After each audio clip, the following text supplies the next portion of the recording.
Assalamu alaikum. My name is Mohammad Abu Siddiq.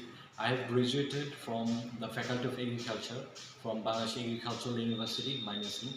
Currently, I'm doing the Masters of Science (MS) in the Department of Agricultural Chemistry from the same university. My thesis title is Abundance of Microplastics in the Haor bed and cropland soil samples of some Haor basins of northeastern areas of Bangladesh. As I have been working with microplastics, in my video I'll show you how I run my research protocol step by step. So stay tuned until the end. So as you can see, these are my samples I've collected from Kishorganj, and I have taken some samples from this pot, and I put them over this paper for sun dry or air dry. Okay. So the first step, you have to dry the samples, and in the second step you have to add sodium hexametaphosphate to mix or disaggregate the sample so that you can follow the further steps. Okay. So in the protocol we were following to dry them inside the oven. Okay, but instead of uh, drying them in the oven, we are drying them in the open air so that our time reduces. Okay, so that's what we are following in the first step. So you first take samples, some samples, and that might be of 400 gram or 200 gram. Okay, how much you sample, how much you collect. So most appropriate is you take 400 gram of samples. Okay, it's convenient, and if you follow any specific protocol, you can take the specific amount of samples. Okay. So here we are working with 400 gram of samples, and due to the less amount of samples, I'm working with 200 gram of samples. Okay, is weighing 200 grams. Okay, so first you take the weight of the samples, then put them in the open air and leave them for 3 days, 4 days, or 5 days until they get dry. Okay, so uh, these are the things you have to follow in the first step. Well, in this step, I would like to add sodium hexametaphosphate. This is the very first step of our microplastic detections. So, first of all, you have to take samples. How much sample you need, you have to measure the weight of the sample first. So, I have taken 200 gram of soil samples. So, now let me tell the formula first. You have to add 400 milliliter of sodium hexametaphosphate with in 400 gram of soil sample. Okay, so as I have taken 200 gram of soil sample, so I have to add 200 milliliter of sodium hexametaphosphate. Okay, so I have taken 3 samples here, and my sodium hexametaphosphate solution is ready. So how to make this? You have to add 5.5 gram of sodium hexametaphosphate salt into 1 liter of distilled water. Okay, then you have to stir this properly so that it becomes a homogeneous mixture of solution. Okay, so now as you can see, this is a measuring plastic beaker. So I'm taking 200 milliliter of sodium hexametaphosphate. So as you can see, I've already taken 200 milliliter of hexametaphosphate, and now I'm getting this here. Okay. So this way you have to add in each samples the same amount, and here I have some magnets. I'm adding one magnet here with this beaker, and now I have to place this in the magnet stirrer, and I have to set this at 60 degrees Celsius temperature for 1 hour. Okay, so I'm turning them on. As you can see, I've already set the temperature at 60 degrees Celsius temperature, and I'll set the stirrer at maximum RPM. Okay, so this is how this step works. Well, in this step, we'll filter our samples. So as you have already seen in the previous step, we have stirred our solution aiding sodium hexametaphosphate on the magnet stirrer. So in this step, I will now filter this solution. So as you can see, I have arranged the meshes in this way according to the size of the meshes. Okay, so here you can see this is the biggest sized mesh, and usually in the beneath of this row we have the least sized close mesh. Okay, so in this step I'll pour these samples. As you can see, I'm pouring this.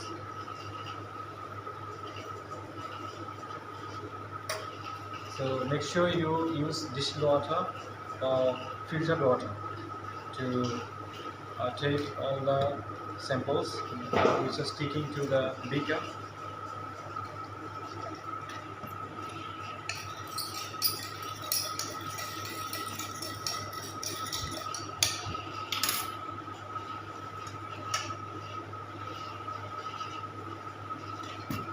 So by rinsing several times, you have to make sure that all the samples they have been taken to the meshes. Okay. So this way, according to the size, we'll collect all the samples, I mean filtered samples into the fresh beaker. Okay. So this all about this step, and after this, we have to collect the filtrate into the washed beaker, and then we have to follow the next step. Okay, so as you can see, I've already poured all the samples in the over the mesh, and now you can see these are the filtrates here. So I have to rinse them with distilled water to collect this filtrate. So I'm using this spatula.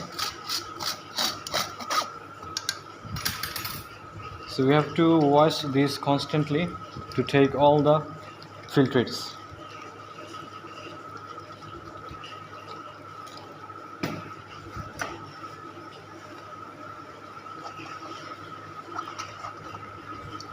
So as you can see, I'm using filtered or distilled water to take all the samples which are sticking to the mesh. And without using distilled water, it will be tough for you to collect all the samples.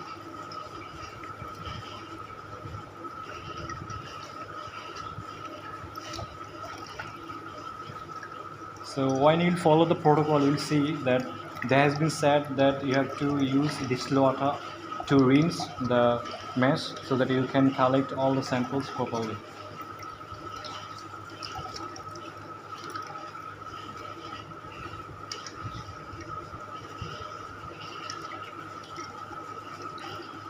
Okay, I have already completed taking all the samples almost.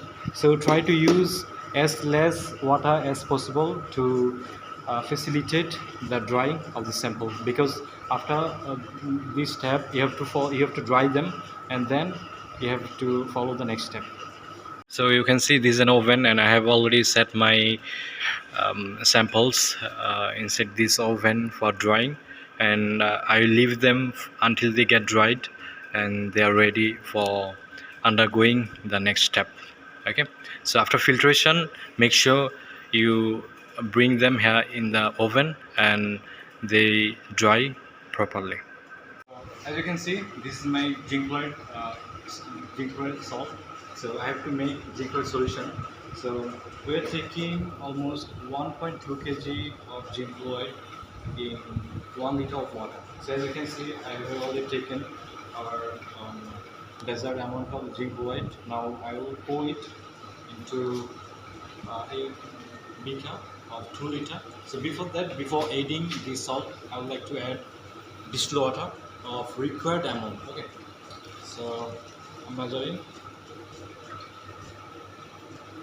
So as you can see, this is a 500 milliliter measuring cylinder I have already taken. In the first lot, I'm taking 500 ml of distilled water. I'm pouring this here. I'm taking another 500 ml of distilled water.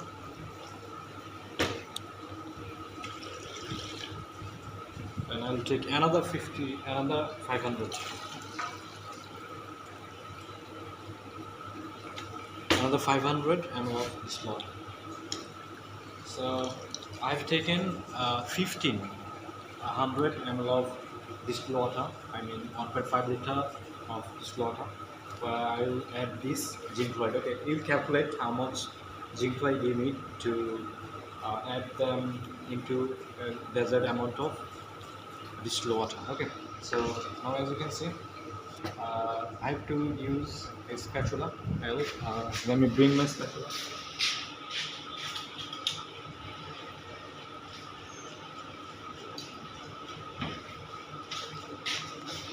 So this is the spatula. Now I'll add uh, zinc chloride here. Okay.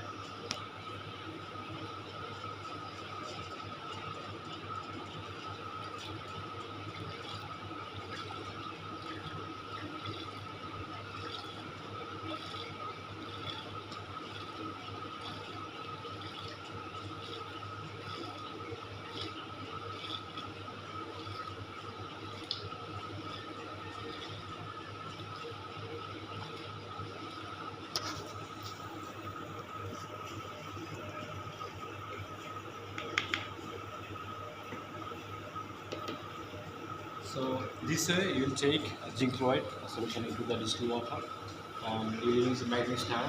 Then you stir this, okay, until it dissolves fully. So one more information I will give here. It produces much heat, so make sure you stay safe and you leave this for several minutes so that it becomes cold and you can transfer this salt into the desert container. Okay. This is my dried sample after taking weight and mixing them with sodium hexametaphosphate. I left these samples into the oven for 24 to 72 hours. Actually, there is no limitations of time because you have to keep them or leave them into the oven until they get dry. Okay, so make sure they dry properly. Okay, then you bring them back into the lab. So this is the stage, and now I will add 300 ml of zinc chloride. Okay, and I will set them into the manganese tire. Okay, and I will leave them for several minutes. Then after once they get mixed properly, I will mix ferrous sulfate solution 20 ml and hydrogen peroxide solution 20 ml and leave them for around 30 minutes at 70 degrees Celsius in the manganese tire. Okay, so now let me demonstrate this stage. So this is my zinc chloride solution. I will take this is a measuring cylinder, and I will take 300 ml of zinc chloride in this one.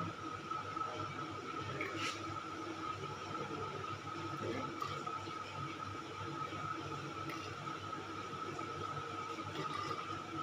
This 300 ml of solution I'm going to add with my sample.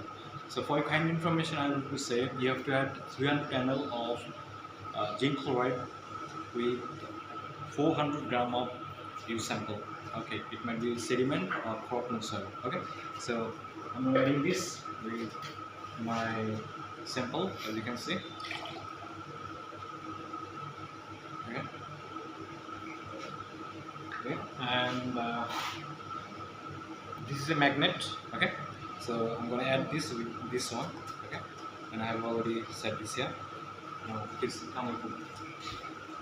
So as you can see, this is a manganese tower and show them this one.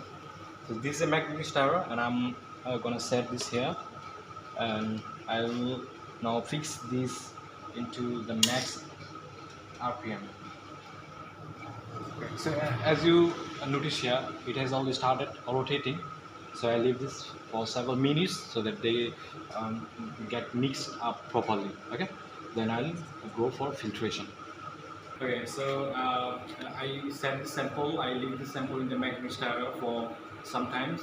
As you can see in the previous video, that I have added 300 ml of zinc chloride in the sample, and it was allowed to go through manganese tower. Okay, now I'll filter this sample. As you can see.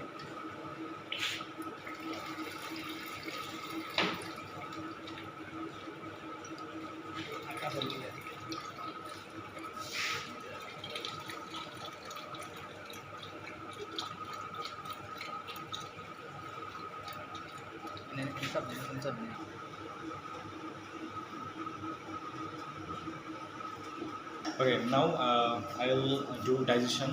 So in this step, we have to follow some strategies. Okay, number one, you see these are the samples, and where in the sample, after I have mixed up 300 ml of zinc chloride. Okay, then I have filtered these samples, and these are another samples. So now I'll add solutions in two samples. Okay, after stirring them with 300 ml of zinc chloride, okay, which I have already demonstrated in the previous video. Okay, so now as you can see, this is a measuring cylinder, and here it is ferrous sulfate solution. Okay, so you see how to make this solution. You have to add 7.5 gram in each 500 ml of water. Okay, so now I will add 20 ml of ferrous sulfate solution in each samples. Okay, so now as you can see,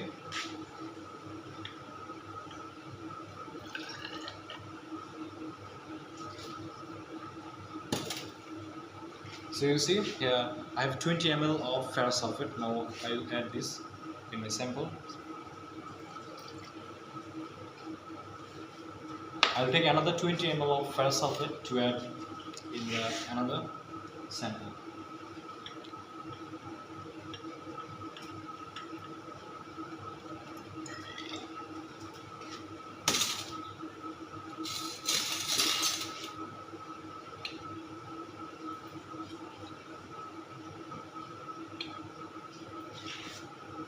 Okay, you can see I have already taken 20 ml of ferrous sulfate to add in another sample. So I am adding this.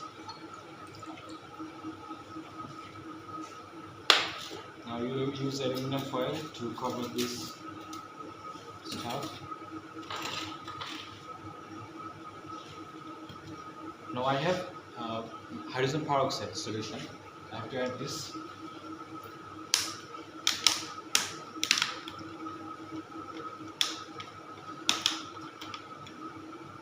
So this is highly corrosive, so make sure you maintain your safety first. Okay.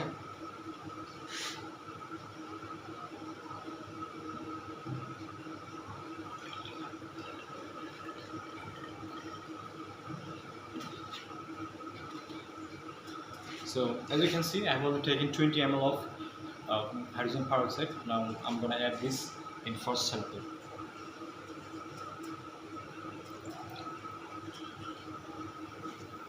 So as you can see, digestion already started. Now I will place this into the magnetic at 70 degrees Celsius temperature for half an hour. Okay. Then by this time it will get dried. It will go through digestion. Then I will add. I will follow the further steps.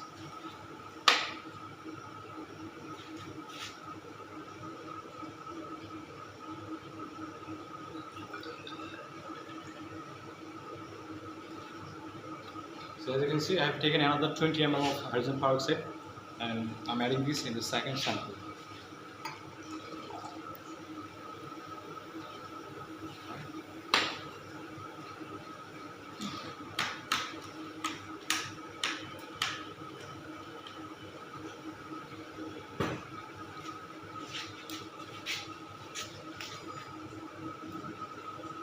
Okay, so you see, I have two magnets in my hands, and I'm adding in both of the samples. Okay, now I have to use aluminum foil.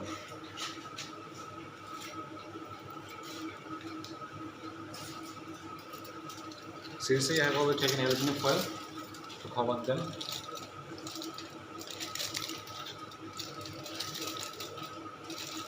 And make sure you don't fully cover them. Okay, so you can see I have already left some space here so that the vapor can have space to escape. Okay.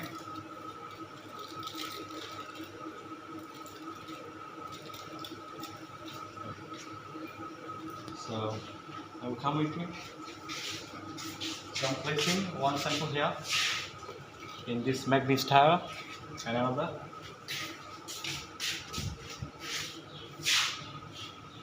in this magnetic tower. Okay. So now I have to add. I have to turn on the stirrer. So as you can see, it has already started, and I have to set the temperature at 70 degrees Celsius temperature. I will leave this for half an hour. Okay, and let me set this on. And here, as you can see, this one, I'm turning on the magnetic stirrer at maximum RPM. It will rotate, and I'm going to set the temperature at 70 degrees Celsius temperature. I have already told I'll leave both of the samples for 30 minutes, and by this time they'll undergo digestion, and then we'll follow the next steps.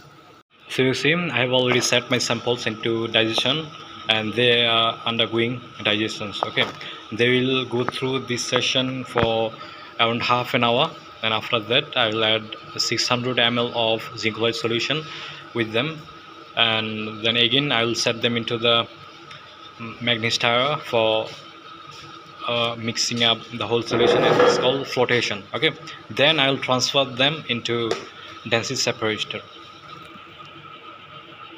and I have another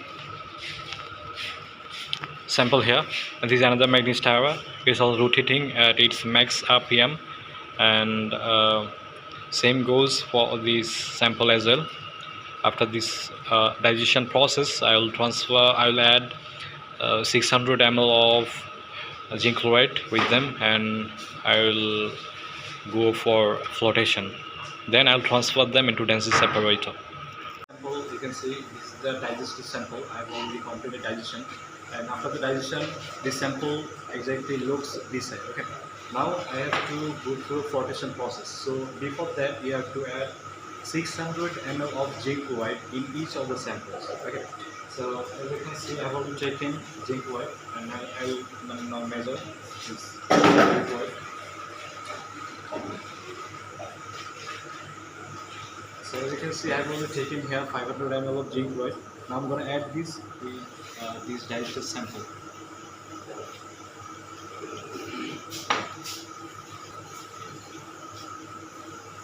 So as you can see, my beaker is a bit smaller. That's why I have to transfer this whole solution into the bigger one.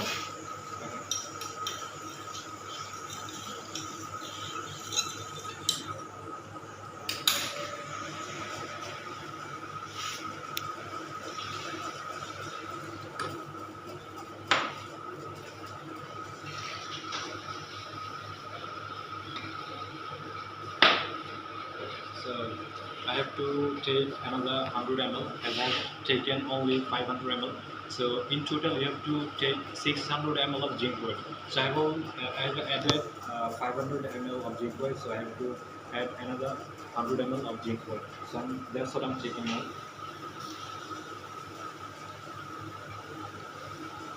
Okay, that's it. This 100 ml, and now I'm adding into this beaker.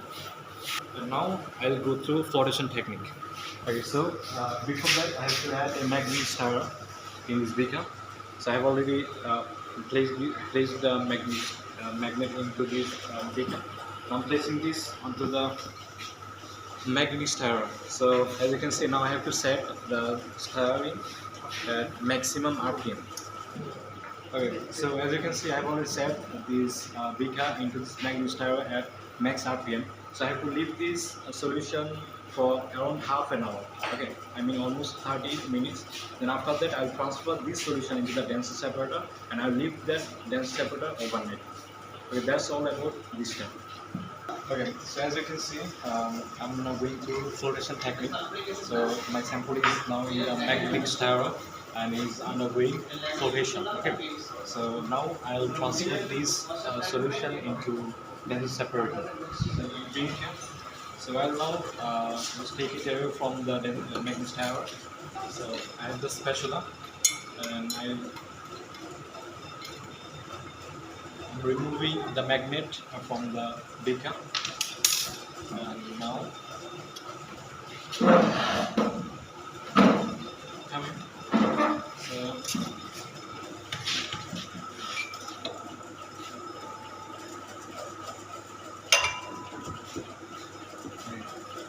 so now I'll transfer the solution into the density separator. As you can see,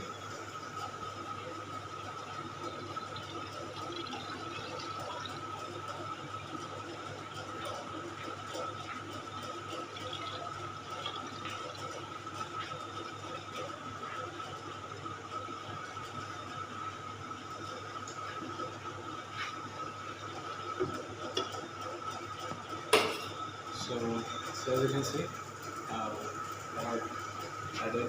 have just transferred this solution into the dense separator. And for handling information, I will say that to leave the solution into the magnesium tower for around 30 minutes. Okay, so that by this time the whole mixture of solution and the substances they get mixed properly, and then after the flotation process you have to transfer this whole solution into the dense separator, and you have to leave this dense separator overnight, and by this time the plastics will float after the end of this time. And by locking this dense separator you have to collect the supernative solution and you discard the remaining portion. Okay, so this is all about this step. Well, now as you can see, this stuff, this is called density separator, and we here in this stuff we keep our solution. We have made with zinc chloride.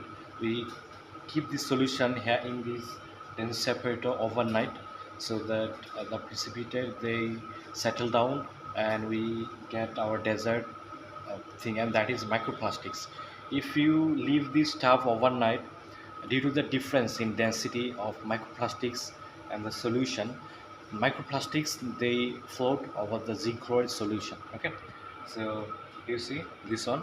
Now I will lock, you see this locker, I lock this gen separator, and I'll collect the upper supernatant solution, and then I'll take it for vacuum filtration, and then then microscopic determination.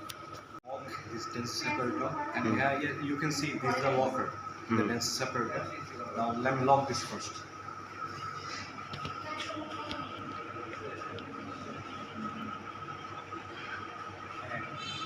So you can see I have already locked this dense separator. Now I'll collect the upper supernatant solution into the beaker. And before pouring this into this beaker, you have to clean this stuff first.